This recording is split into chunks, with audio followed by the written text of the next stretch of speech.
Satanás, creo, está tratando en la persona de este rey de la tierra. Porque esta conclusión, las declaraciones dentro de esta sección de Isaías parecen ir más allá de lo que podría ser el caso de un rey humano. Por ejemplo, el versículo 12 dice: ¿Cómo has caído del cielo, oh lucero de la mañana, hijo de la aurora? Has sido derribado por tierra, tú que debilitabas a las naciones. El ser que se describe aquí, obviamente, tenía una posición muy elevada en el cielo. Esta descripción encajaría mejor en un ser espiritual, tal como Satanás, que en un rey terrenal. Que Dios se refiere a Satanás a través de otra persona que no tiene precedentes bíblicos. Hay otros ejemplos en la Biblia donde Dios habla a Satanás por medio de alguien o algo más. En Génesis 3:15, al pronunciar los juicios relacionados con la caída, Dios le habló a Satanás por medio de la serpiente. Otro ejemplo es Mateo 16, en la que Pedro discutió con Jesús acerca de su inminente sufrimiento y Jesús le dijo: «Apártate de mí, Satanás». V. 23. En este relato, Pedro fue utilizado como un instrumento de Satanás para frustrar los propósitos de Dios, y Jesús le habló a la fuente real, Satanás, detrás de un comentario de Pedro.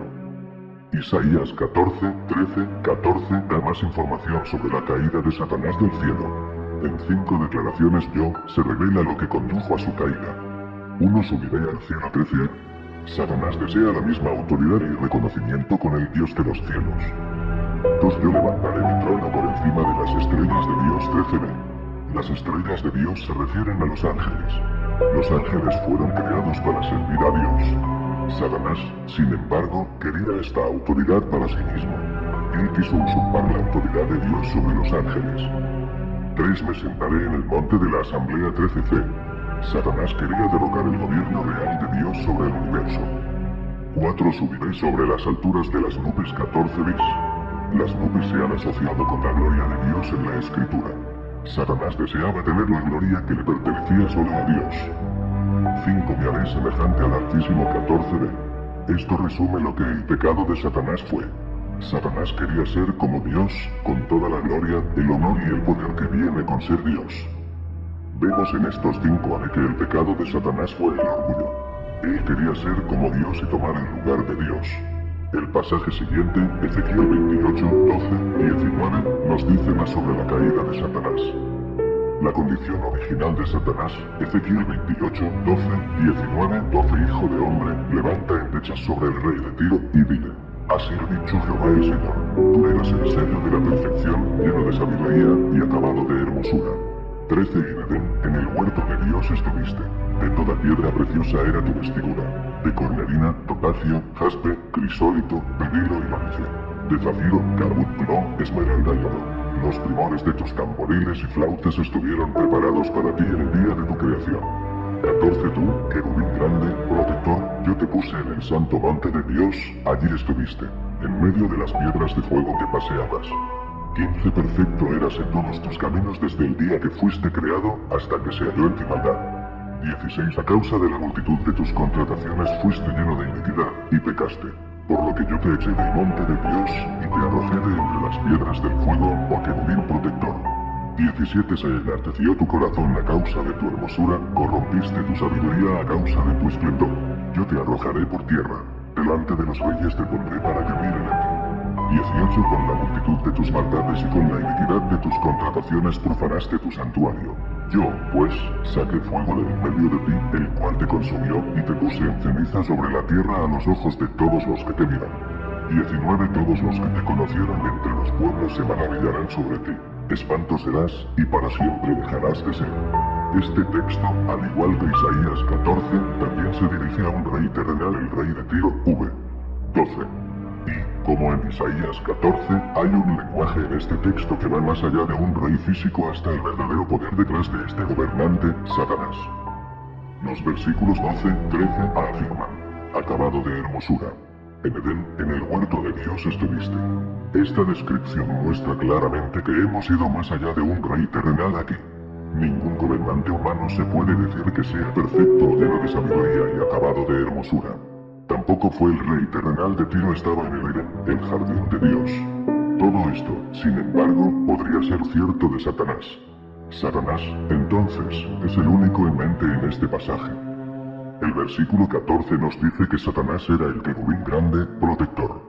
Querubines, plural de querubín, eran ángeles de alto rango asociados con la presencia y la gloria de Dios. En el Antiguo Testamento, los querubines, en forma de imágenes de oro, se colocaron sobre el propiciatorio que estaba sentado en el arca del pacto. El propiciatorio y el arca de la alianza se mantuvieron en el lugar santísimo en el tabernáculo, donde la presencia de Dios residía. Los querubines se asociaron con la gloria de Dios, que el escritor de Hebreos se refirió a ellos como los querubines de gloria. Hebreos 9:5. Satanás, siendo un querubín, estaba, por tanto, asociado a la gloria de Dios. Que él era el querubín ungido muestra que alguna vez tuvo una posición especial entre los otros querubines. Él fue una vez el jefe de los querubines. El versículo 15 dice: Perfecto eras en todos tus caminos desde el día que fuiste creado, hasta que se halló en ti maldad. El ángel que ahora conocemos como Satanás no fue creado malvado. Él solía ser intachable en sus caminos, y fue creado perfecto, con sabiduría y belleza. Esta perfección, sin embargo, duró hasta que se halló iniquidad en él. En algún punto Satanás llegó a oponerse a Dios. También vemos en este versículo que Satanás fue creado. Tan poderoso como Satanás es, no es eterno como Dios. El versículo 16 revela más sobre el carácter de Satanás. Fuiste lleno de iniquidad, y pecaste, por lo que yo te eché del monte de Dios.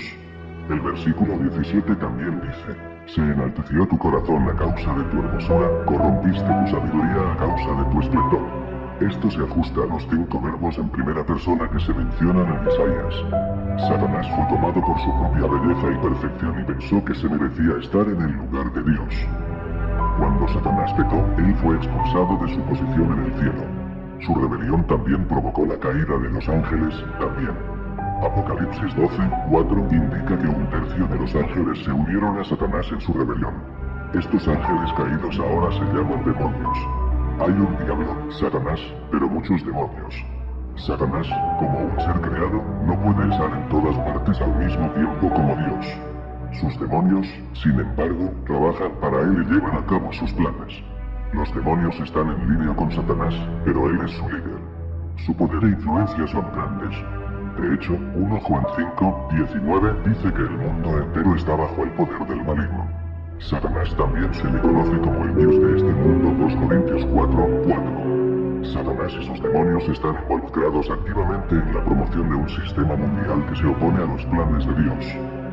Isaías 14 y Ezequiel 28 nos dice cómo la caída de Satanás ocurrió. Debido a su deseo de usurpar la autoridad de Dios, Satanás perdió su posición en el cielo. Él sigue siendo, sin embargo, un ser de gran sabiduría y poder. Él es tan poderoso que incluso el arcángel Miguel, al hacer batalla con él, no se atrevió a pronunciar el juicio de maldición en su contra, sino que simplemente dijo: El Señor te reprenda. Judas 9. Miguel trata a Satanás con gran respeto e invoca al Señor para tratar con él.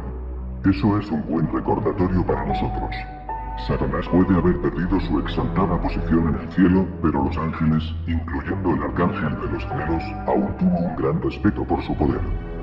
Este sentido angélico de Satanás en Judas se contrasta con los falsos maestros que blasfeman de las majestades angélicas. Judas 8. Estos falsos maestros dan importancia al diablo y sus demonios.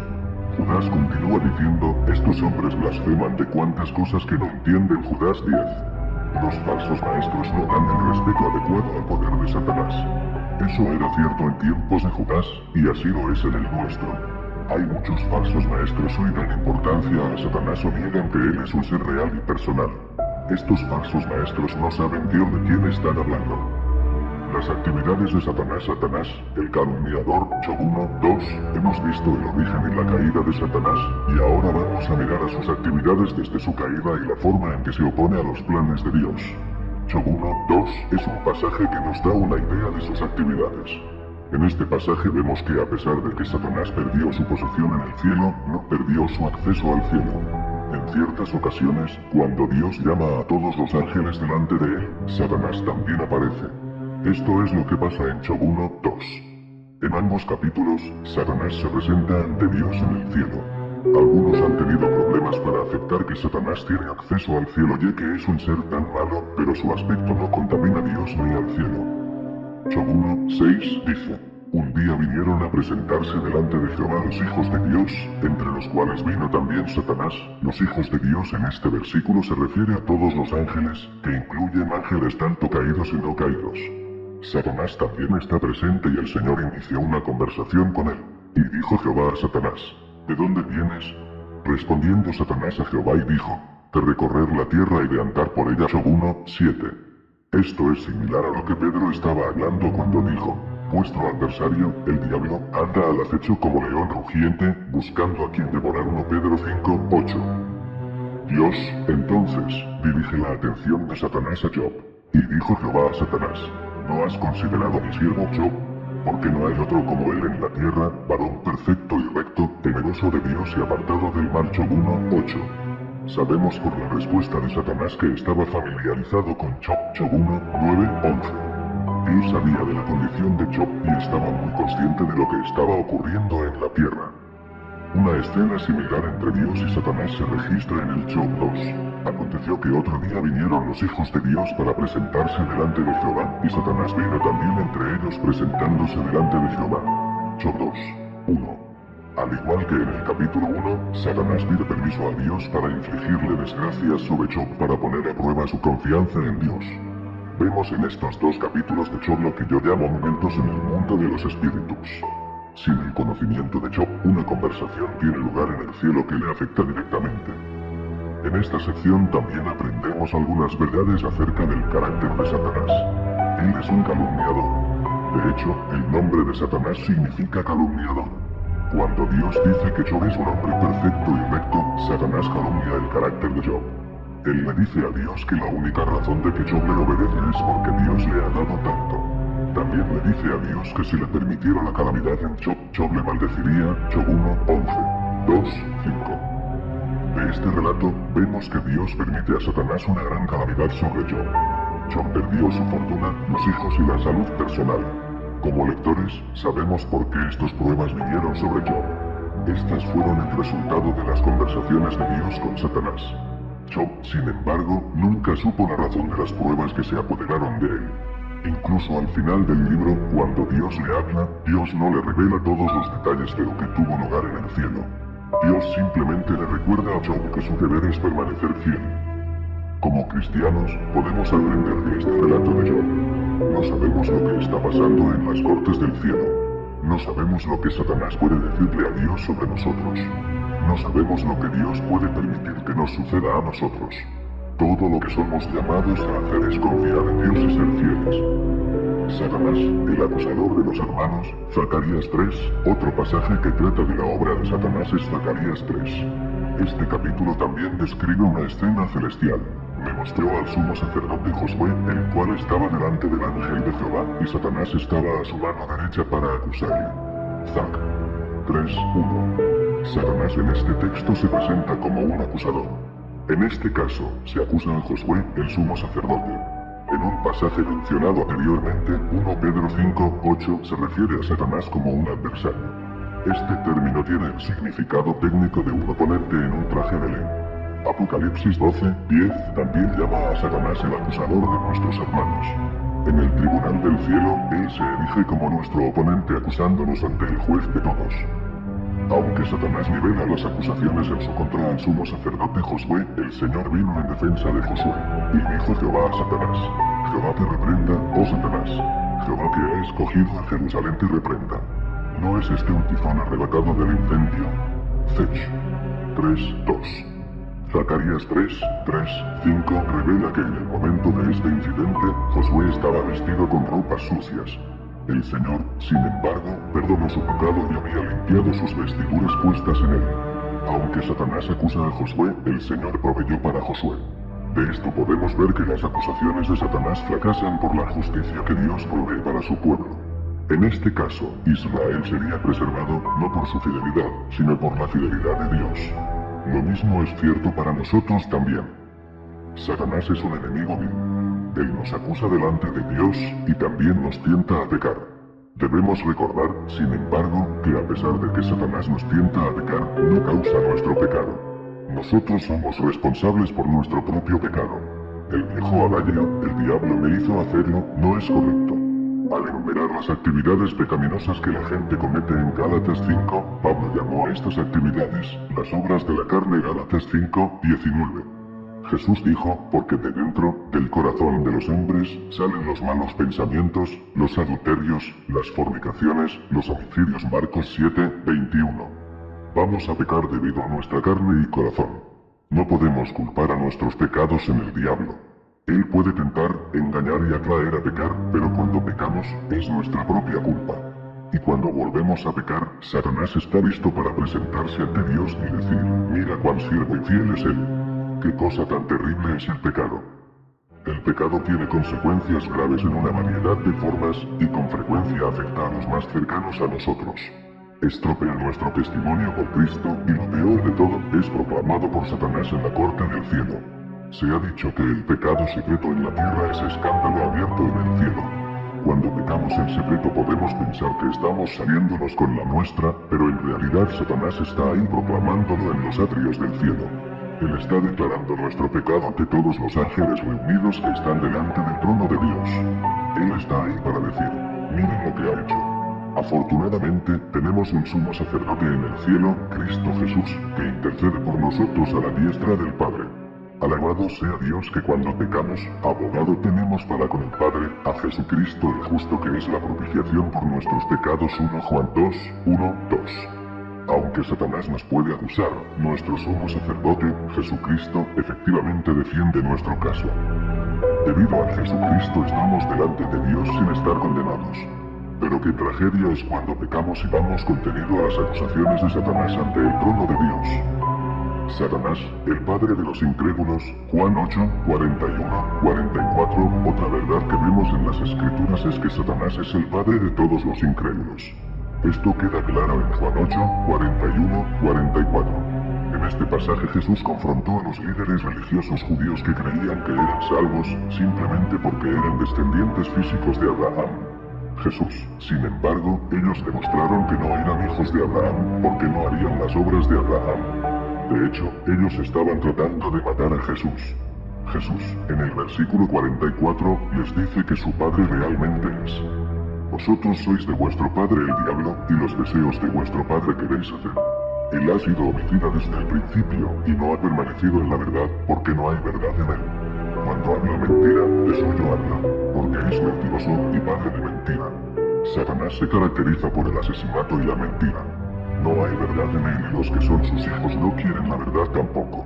Por ejemplo, cuando rogamos a alguien que crea en Cristo, pero él se niega a hacerlo, esa persona manifiesta el carácter del diablo. Al igual que el diablo, él no quiere tener nada que ver con la verdad. Satanás controla a sus hijos. Se mueve a hacer su voluntad y resistirse a los propósitos de Dios. Incluso él mueve a muchos de sus hijos a ser religiosos.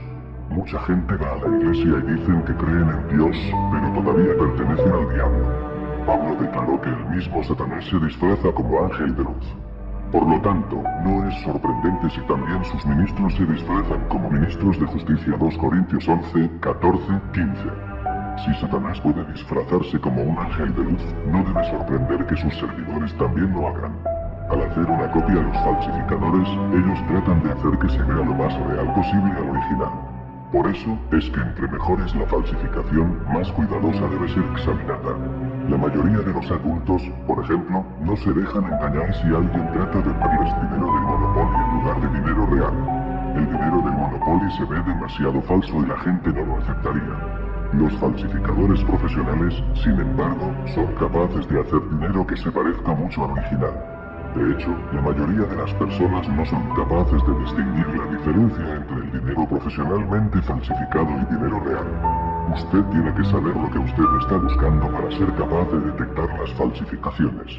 En el reino espiritual, el plan de Satanás es hacer que sus propósitos parezcan a los propósitos de Dios. Si una persona no sabe cómo detectar el engaño, caerá para los trucos de Satanás. Segunda a los Corintios 4:3-4 dice: pero si nuestro evangelio está aún encubierto, entre los que se pierden está encubierto, en los cuales el Dios de este siglo cegó el entendimiento de los incrédulos, para que no les resplandezca la luz del evangelio de la gloria de Cristo, el cual es la imagen de Dios. Satanás engaña a los incrédulos. Se les hace creer que están bien y que están en camino al cielo, cuando en realidad no lo están. Él los ciega a las verdades del Evangelio. Cuando el Evangelio es presentado a los que Satanás ha cegado, no son capaces de ver la verdad. Es por eso que debemos orar con diligencia para que Dios abra los ojos de aquellos que están cegados por Satanás. Solo el poder sobrenatural del Espíritu Santo puede quitar el velo cegador que Satanás ha puesto sobre los no creyentes. Satanás, el promotor de la falsa adoración, Satanás también participa activamente en la promoción de la falsa adoración. Puede sorprender a algunos saber que Satanás no es antirreligión. De hecho, él está a favor de la religión. Excepto por el cristianismo bíblico, Satanás es el fundador de todas las religiones del mundo. Él sabe que si puede apartar a la gente de adorar al Dios verdadero, él será el que reciba la adoración.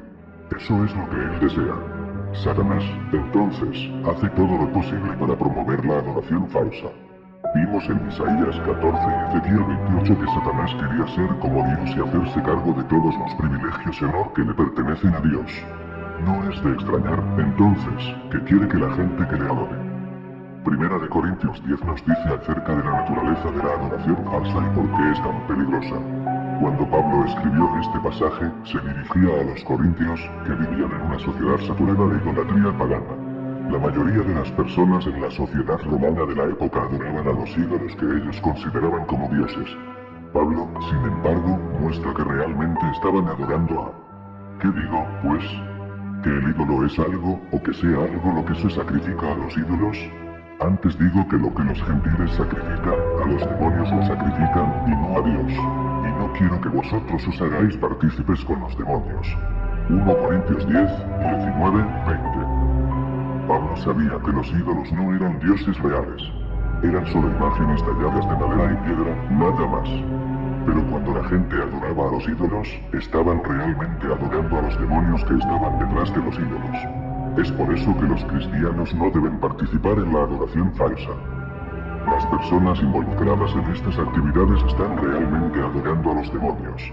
No es que los propios objetos se convierten en demonios, sino que la falsa adoración en sí está motivada y dirigida por los demonios. Es por eso que Pablo también dice, no podéis beber la copa del Señor y la copa de los demonios. No podéis participar de la mesa del Señor y de la mesa de los demonios. O provocaremos a celos al Señor. Somos más fuertes que Él. 1 Corintios 10, 21, 22. Una persona no puede adorar a Dios y los demonios al mismo tiempo. La mejor herramienta de Satanás, la falsa enseñanza. Satanás también promueve su causa a través del uso de las falsas enseñanzas. Como 1 Timoteo 4:1 dice, pero el Espíritu dice claramente que en los últimos tiempos algunos apostatarán de la fe, prestando atención a espíritus engañadores y a doctrinas de demonios. La falsa enseñanza no es inofensiva, es muy grave. Según Pablo, los demonios están detrás de doctrinas que no se alinean con la palabra de Dios. Es uno de los grandes propósitos de Satanás engañar a la gente, y la mejor manera de hacerlo es promoviendo doctrina que no está de acuerdo con la Escritura. ¿Cómo promueven los demonios la falsa doctrina? Los demonios son en realidad muy inteligentes en la manera de promover falsas doctrinas. Muy rara vez promueven una doctrina que obviamente está mal, porque la mayoría que la gente no caería en la trampa. Lo que mejor funciona es cuando los demonios con cuidado tejen elementos de verdad con el error. De esta manera el error que promueven se parece a la verdad y más gente lo aceptará. Hay que recordar que los demonios saben sana teología y que son capaces de utilizarla para sus fines engañosos. En Marcos 1, 24, por ejemplo, un demonio gritó a Jesús, «Yo sé quién eres, el Santo de Dios». En Hechos 16, 17, un espíritu maligno siguiendo a Pablo dijo, «Estos hombres son siervos del Dios Altísimo, quienes os anuncian el camino de salvación». Estas son afirmaciones verdaderas. Santiago también nos dice que los demonios creen en Dios, Santiago 2, 19. Los demonios, entonces, conocen la sana doctrina, pero también son expertos en tomar la verdad y mezclarla con error. Es esta mezcla de error y verdad que se vuelve tan peligrosa. Por ejemplo, si alguien te diera un gran plato de la sopa favorita, pero también añadiese una gota de potente veneno, la sopa se convertiría en un recipiente de veneno. Todo lo que necesita es que una gota de veneno arruine toda la sopa. Lo mismo es cierto con la doctrina. Todo lo que se necesita es un pequeño error para arruinar la verdad. Satanás sabe que los cristianos que no conocen la palabra son susceptibles de mezclar error con la verdad. Es por eso que como niños recién nacidos, los cristianos deben desear la leche pura de la palabra para que podamos crecer para salvación. 1 Pedro 2:2. Tenemos que conocer la palabra debido a la existencia de doctrinas de demonios. Los demonios promueven falsas doctrinas a través de los falsos maestros. Los falsos maestros son los maestros que dicen hablar en nombre de Dios, pero en realidad están promoviendo doctrinas de demonios. ¿Cómo podemos detectar y evitar aquellos que promueven la falsa doctrina? Isaías 8:20 nos da la respuesta, a la ley y al testimonio. Si no dijeren conforme a esto, es porque no les ha parecido. El punto de Isaías es simple. Si un profesor no enseña la doctrina que se alinea con la palabra de Dios, él es un falso maestro. Él no tiene luz, la salvación, en él. La verdadera enseñanza bíblica está de acuerdo con la palabra de Dios. Una persona puede reclamar decir la verdad, pero si lo que dice no se alinea con la palabra de Dios, es un falso maestro. Otra táctica de Satanás es hacer que la gente deje la palabra de Dios. Él trata de dirigir los cristianos fuera de un estudio serio de la Biblia. Puede que no sea capaz de hacer esto de una vez, pero con el tiempo convencerá a la gente que un estudio serio de características específicas de la palabra no es realmente tan importante. Él les convence de que la sana doctrina no es tan esencial para la vida cristiana. Como resultado, la gente quiere buenas historias y mensajes de prácticos desde el púlpito. Este cambio de la sana doctrina ha tenido lugar en muchas iglesias. Las iglesias, en su conjunto, se han convertido en más y más débiles en el conocimiento y la proclamación de la palabra. Como resultado, la gente en las iglesias se han vuelto menos exigentes y más susceptible a las falsas enseñanzas. Hoy en día, aquellos que toman en serio la doctrina y el estudio de los detalles de la palabra son vistos como quisquillosos y faltos de amor.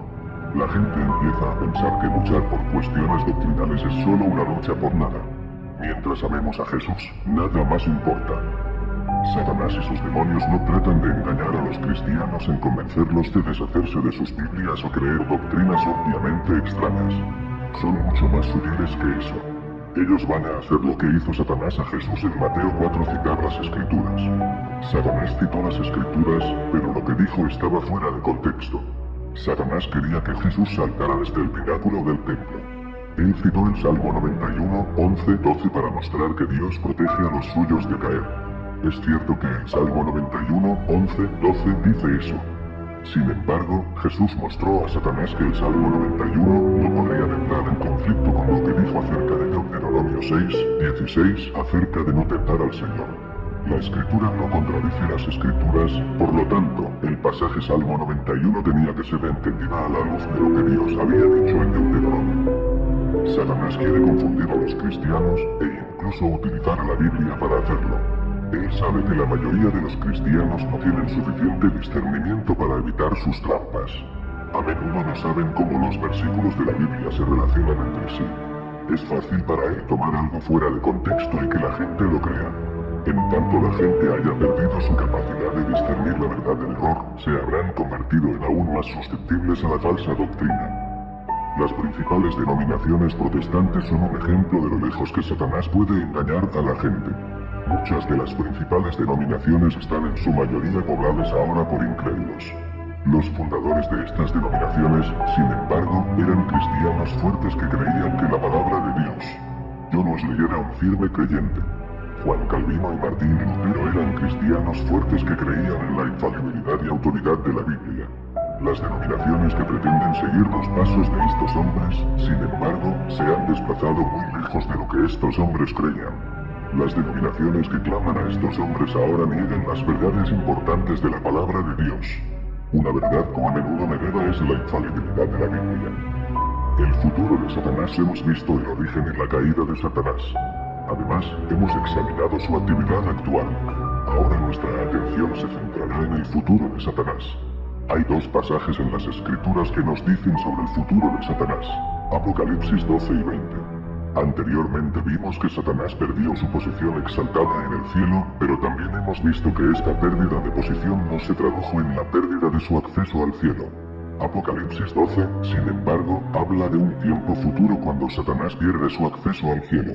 Habla de una época en la que ya no se podrá estar delante de Dios y acusando a los santos. Y Apocalipsis 20 nos habla de un tiempo venidero cuando Satanás será atado y no será capaz de engañar a las naciones. Satanás pierde el acceso al cielo. Apocalipsis 12. Los acontecimientos de Apocalipsis 12 tienen lugar después del rapto de la iglesia y durante el período de 7 años de tribulación. De hecho, la expulsión de Satanás en este capítulo se lleva a cabo en el período medio de la tribulación en punto de los 3 años y medio. En los 2 primeros versículos de este capítulo, Juan describió una señal de que apareció en el cielo. Entonces le dijo a una mujer que representa a la nación de Israel y un niño que representa a Jesucristo. En el versículo 3, también describe a un dragón que representa a Satanás. Y apareció otra señal en el cielo, y era aquí un gran dragón escarlata que tenía 7 cabezas y 10 cuernos, y en sus cabezas 7 diademas. Satanás es el dragón y las 7 cabezas son 7 imperios terrenales. Los 10 cuernos representan la forma final del imperio de Satanás en la tierra. Satanás se presenta aquí como el poder motivador y la autoridad detrás de los imperios terrenales mencionados aquí. El hecho de que él es un gran dragón rojo muestra que él es feroz en su carácter. Eso encajaría con la descripción de Pedro de Satanás como león rugiente 1 Pedro 5, 8. Apocalipsis 12, 4 dice que un su cola arrastraba la tercera parte de las estrellas del cielo. Esto parece ser una referencia a la cantidad de ángeles que siguieron a Satanás en su rebelión. Es por eso que creemos que un tercio de los ángeles siguió a Satanás cuando se rebeló contra Dios. Estos ángeles caídos son ahora conocidos como demonios. Apocalipsis 12, 4, Ben nos dice que el dragón se paró frente a la mujer que estaba para dar a luz, a fin de devorar a su hijo tan pronto como naciese. Esto representa el intento de Satanás por destruir a Jesús cuando nació. El versículo 6, sin embargo, afirma que la mujer huyó al desierto, donde tiene lugar preparado por Dios, para que allí la sustenten por 1260 días. Aquí vemos que la mujer, es decir, Israel, huye al desierto por un total de 3 años y medio. Esta huida hacia el desierto de Israel se lleva a cabo en la mitad del período de 7 años de tribulación. Los versículos 7, 10 describen lo que sucede a continuación. Después hubo una gran batalla en el cielo. Miguel y sus ángeles luchaban contra el dragón, y luchaban el dragón y sus ángeles, pero no prevalecieron, ni se apoyó lugar para ellos en el cielo. Y fue lanzado fuera el gran dragón, la serpiente antigua, que se llama Diablo y Satanás, el cual engaña al mundo entero. Fue arrojado a la tierra, y sus ángeles fueron arrojados con él. Entonces oí una gran voz en el cielo, que decía: ahora ha venido la salvación, el poder y el reino de nuestro Dios, y la autoridad de su Cristo, porque ha sido lanzado fuera el acusador de nuestros hermanos, el que nos acusaba delante de nuestro Dios día y noche. Aprendemos más sobre las actividades de Satanás en este pasaje. Él ha sido un difamador implacable del pueblo de Dios. Él ha estado continuamente acusándolos ante el trono de Dios. Pero ahora es arrojado del cielo. Es en este punto, en la mitad de la tribulación, que pierde su acceso al cielo. El versículo 11 dice: y ellos le han vencido por medio de la sangre del Cordero y de la palabra del testimonio de ellos, y menospreciaron sus vidas hasta la muerte. Satanás puede haber acusado al pueblo de Dios, pero ellos le han vencido por su fe en Jesucristo.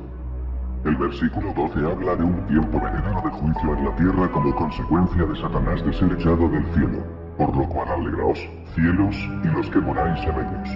Ay de los moradores de la tierra y del mar, porque el diablo ha descendido a vosotros con gran ira, sabiendo que tiene poco tiempo. Cuando Satanás es arrojado a la tierra después de 3,5 años de la tribulación, él sabe que su tiempo es corto. Él sabe que Cristo va a venir a la tierra en breve a establecer su reino y poner fin a sus actividades. Es por eso que Satanás está lleno de gran ira. Apocalipsis 12, 14, 17 continúa diciendo que durante el tiempo restante del período de la tribulación, Satanás tratará de destruir a Israel y a todos los que pertenecemos a Dios. Al leer este pasaje, podemos preguntarnos por qué Satanás se resiste al plan de Dios. Si sabe que está derrotado, ¿por qué seguir luchando con Dios? Pero ese es el poder y el engaño del pecado. El pecado nunca tiene sentido. La gente comete el mismo error también. La Biblia predice el terrible destino que aguarda a aquellos que rechazan a Cristo, pero muchos que conocen esta verdad no se van a rendir a la misericordia de Dios. Mientras que la gente sepa lo que Dios dice, muchos aún se niegan a creer en él. Al final, la mayoría de la gente piensa que estarán bien y que todo saldrá bien. Así es como el pecado y el autoengaño trabajan. Satanás, a pesar de saber lo que dice la Escritura, todavía cree que puede ganar. El destino final de Satanás, Apocalipsis 20 nos dice del destino final de Satanás. Después de engañar al mundo a través del anticristo durante el período de la tribulación, será echado al lago de fuego. Esto se lleva a cabo en relación con la segunda venida de Jesucristo a la tierra. Vi a un ángel que descendía del cielo con la llave del abismo y una gran cadena en la mano. Y prendió al dragón, la serpiente antigua, que es el diablo y Satanás, y lo ató por 1000 años. Y lo arrojó al abismo, y lo encerró, y puso su sello sobre él, para que no engañase más a las naciones, hasta que fuesen cumplidos 1000 años. Y después de esto debe ser desatado por un poco de tiempo. Apocalipsis 20, 1, 3. Cuando Jesucristo regrese a la tierra, Satanás es sacado y arrojado al abismo por 1000 años. Durante este 1000 años, Satanás ya no está activo en la tierra y todas sus actividades cesaron. Sin embargo, este no es el final de las actividades de Satanás, porque después de este período de 1000 años, es liberado por un corto tiempo. Cuando los 1000 años se cumplan, Satanás será suelto de su prisión y saldrá a engañar a las naciones que están en los 4 ángulos de la tierra, a lo llamado, a fin de reunirlos para la batalla, el número de los cuales es como la arena del mar. Y subieron sobre la anchura de la tierra y rodearon el campamento de los santos y la ciudad amada. Y de Dios descendió fuego del cielo y los consumió. Apocalipsis 20, 7, 9. Después de los 1000 años, Satanás es liberado para dirigir una última rebelión contra Dios. Esto demuestra cuán endurecido puede hacer el pecado a un individuo. Incluso después de ser arrojado al abismo por 1000 años, Satanás, al ser liberado, todavía piensa que él tiene la oportunidad de derrocar a Dios. Cuando sea liberado, reúne a todos los incrédulos y viene en contra de Jerusalén. Su rebelión, sin embargo, es rápidamente sofocada por Dios. El fuego viene del cielo y devora a Satanás y a todos los enemigos de Dios. Satanás es luego arrojado al lago de fuego donde será atormentado día y noche por los siglos de los siglos. El destino final de Satanás es el tormento eterno en el lago de fuego. Tratando con Satanás hemos visto varios pasajes que tienen que ver con el origen de Satanás, la caída, las actividades actuales y el destino final. Una discusión de Satanás, sin embargo, no estaría completa sin examinar también lo que la Biblia dice acerca de cómo los cristianos pueden protegerse a sí mismos de Satanás. Satanás es un enemigo astuto y engañoso, y la única manera en que uno puede tener victoria sobre él es a través del poder de Jesucristo. El apóstol Juan declaró que, para esto apareció el Hijo de Dios, para deshacer las obras del diablo. 1 Juan 3, 8. Por su muerte, Jesucristo ha dado la libertad del poder de Satanás.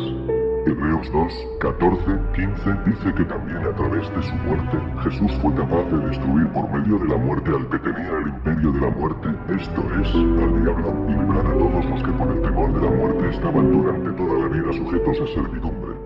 Jesús Cristo proveyó la victoria sobre Satanás por medio de su muerte en la cruz. Aquellos que creen en Jesucristo tienen el poder del diablo roto en sus vidas. Primera de Juan 4, 4 también dice, hijitos, vosotros sois de Dios y los habéis vencido, porque mayor es el que está en vosotros que el que está en el mundo. El que está en el creyente es el Espíritu Santo. El que hay en el mundo es el diablo. Vemos que el Espíritu Santo que mora en el cristiano es más poderoso que el diablo cuya presencia está en el mundo. De acuerdo con 1 Juan 5, 18. Sabemos que todo aquel que ha nacido de Dios no practica el pecado, pues aquel que fue engendrado por Dios le guarda y el maligno no le toca. ¿Cómo podemos protegernos a nosotros mismos todos los días de las artimañas del diablo? Efesios 6, 10, 11 nos da la respuesta. Por lo demás, hermanos míos, fortaleceos en el Señor y en el poder de su fuerza. Vestíos de toda la armadura de Dios, para que podáis estar firmes contra las asechanzas del diablo. Incluso nosotros, los creyentes, en nuestras propias fuerzas, no son rival para el diablo. Debemos estar firmes en el Señor. Sin el Señor, Satanás nos aplastará como un insecto. También se nos manda a estar firmes contra el diablo. Este mandamiento de mantenerse firme también se repite en los versículos 13 y 14.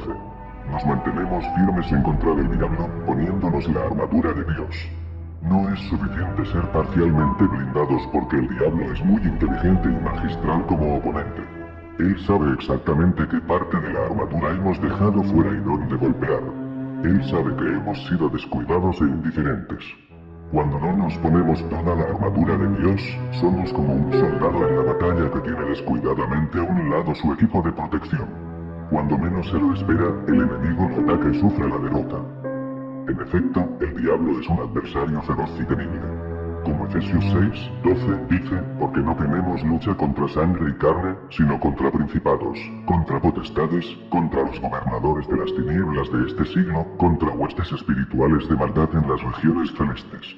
A veces nos olvidamos que la batalla es espiritual. Nos fijamos en el oponente humano y decimos, soy capaz de tratar con este tipo. Llegamos a ser engañados al pensar así. Podemos cometer el error de convertirse en tan seguros de nosotros mismos que no nos molestaremos en buscar al Señor. Entonces salimos de la batalla ensangrentados y golpeados y preguntándonos, ¿qué pasó? Pensamos que podríamos manejar la situación con nuestras propias fuerzas, pero luego encontramos al diablo ser mucho más poderoso que nosotros. Es por eso que debemos mantenernos firmes en la fuerza del Señor. Conclusión: Satanás es un ser real. Él es un ángel caído. Él es el enemigo de nuestras almas y se opone a los planes de Dios. Su actividad actual es engañar a la gente apartándolos del Evangelio de Jesucristo y de acusar a los creyentes en los atrios del cielo.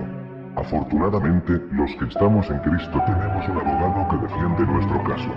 Sabemos que en Jesús tenemos la victoria final. También sabemos que llegará un momento en que Satanás será enviado al lago de fuego para siempre. Alabamos a Dios por estas verdades.